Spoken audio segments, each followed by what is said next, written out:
طيب يا دكتور عمرو، احنا هنبدأ بالكسور. طالما معانا عظم يبقى فيه كسور.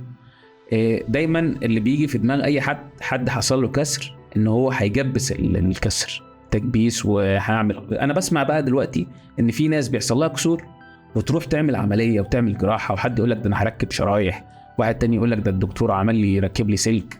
مصطلحات وحاجات كتيرة في موضوع الكسور ده، حابين نعرفها من حضرتك التفاصيل الجديدة دي. الكسور ده موضوع كبير جدا جدا جدا. علمونا دايما ان التخصص جراحة العظام مفيش كسر زي التاني. تمام، تختلف بالحالة. ده طبعا تختلف شكل الكسر، نوع الكسر نفسه شكله قريب من مفصل او بعيد. تمام. سن المكسور، هل هو كسر سمبل بسيط او كسر مفتت. تمام. بتختلف. احنا دلوقتي بنتطور وبنبدأ نستخدم تقنيات جديدة تخلينا نتدخل تدخل محدود. تمام. كي وايرز وفي الأطفال أسلاك والنانسي نيلز والحاجات التدخلات المحدودة اللي بنستخدمها أكتر في الأطفال أو في الحاجات اللي هي بعيدة عن المفصل.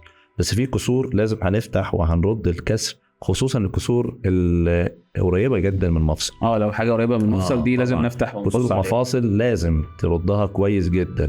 تمام.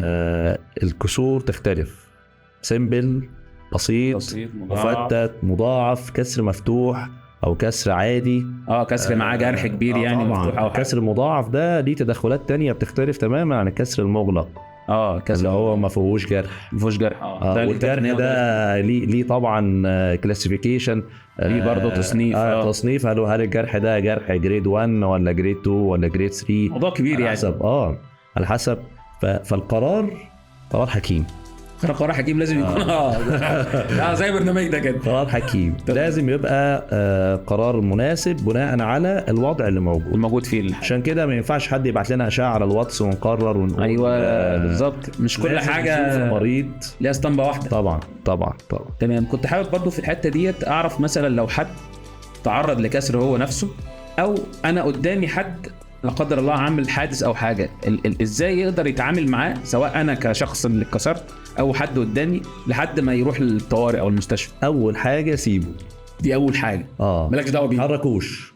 خليه على وضعه. يجي حد يعرف يحركه كويس. حد بتوع الطوارئ او بتوع الاسعاف. خصوصا لو في خلع، لو في كسر قريب من مفصل، الحاجات قريب من شريان، لو حركته هأذيه اكتر. هأذيه طبعا. تمام. الحركه لازم تبقى بحساب من حد متخصص، اسعاف هيتحرك، حد متعلم الفيرست ايد كويس قوي، هيتحرك على حاجه المفروض انها صلبه، حاجه ثابته، ويبدا ننقله بقى الى اقرب مكان نعرف يتم التعامل معاه. طبعا. تمام يا دكتور عمرو. تمام.